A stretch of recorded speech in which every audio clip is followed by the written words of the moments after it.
All right, last practice problem. Let's see how you did. Let's annotate. We have a bucket.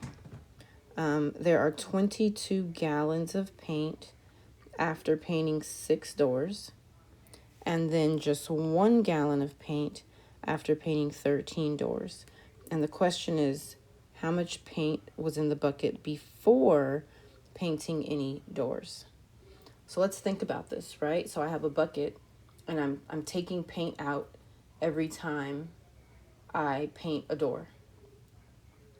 So my bucket is actually going down, right?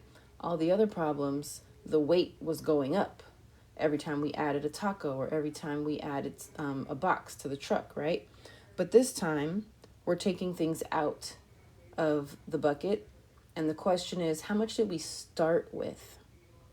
So it's the same idea, but this time we're not adding things, we're going to be subtracting, right? So let's see. Same steps. Ordered pairs. So I've got 22 and 6. That's gallons and doors. But then the next point is, so 1 and 13. Again, it's gallons and doors. So I'm tempted to write 22 first, but I'm going to think about independent versus dependent. I'm not in control of how many gallons I'm using. I'm in control of how many doors I'm painting. So this one, they switched it. That's not normal. We haven't seen that yet. So this is going to be the number of doors.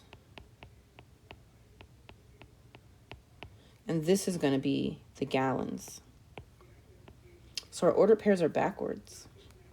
So we have 622, and then we have 13 and just 1.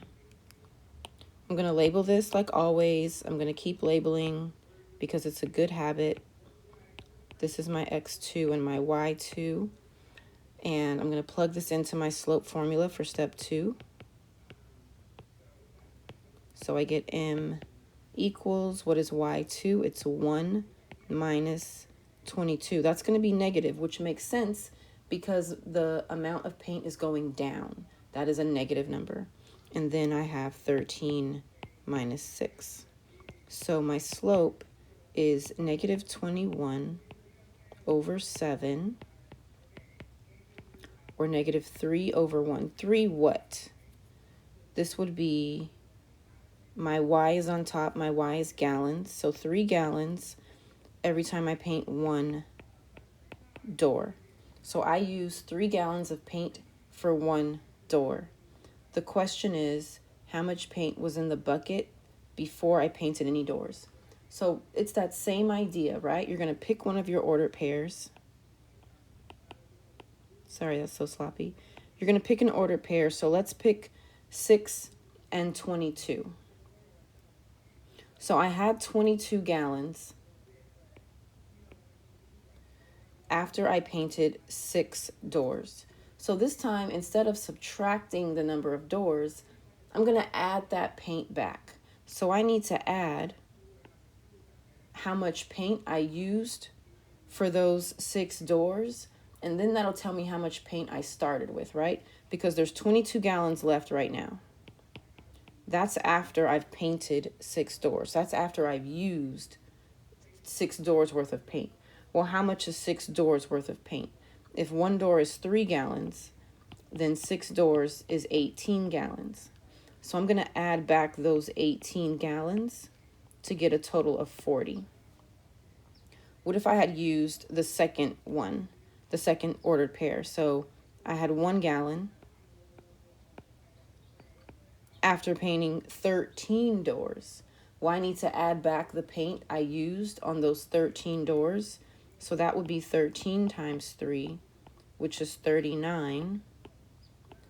So whichever point you use, you're going to end up with, you started with 40 gallons of paint.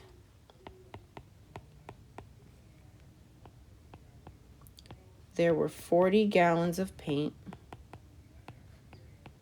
before painting any doors. So that's why it seems a little bit backwards, because this time we're adding the paint back, right? Instead of subtracting. Oops, 40 gallons of paint.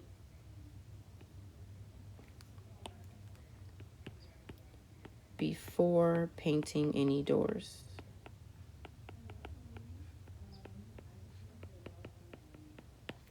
And that's what we boxed because that is what the question was asking for. So that's all there is to it. The first two steps are pretty much always the same. Find your points, find your slope. Step 3, you've got to read the question and figure out, should I be adding on to that ordered pair or should I be subtracting, right? But in step 3, you're always going to pick one of your ordered pairs, right? So here we picked 6 and 22, and here we picked 13 and 1. So you're going to pick your ordered pair, and you're either getting rid of your X value or you're adding that X value. So take your time. It's time for the exit ticket, and make sure you show your work.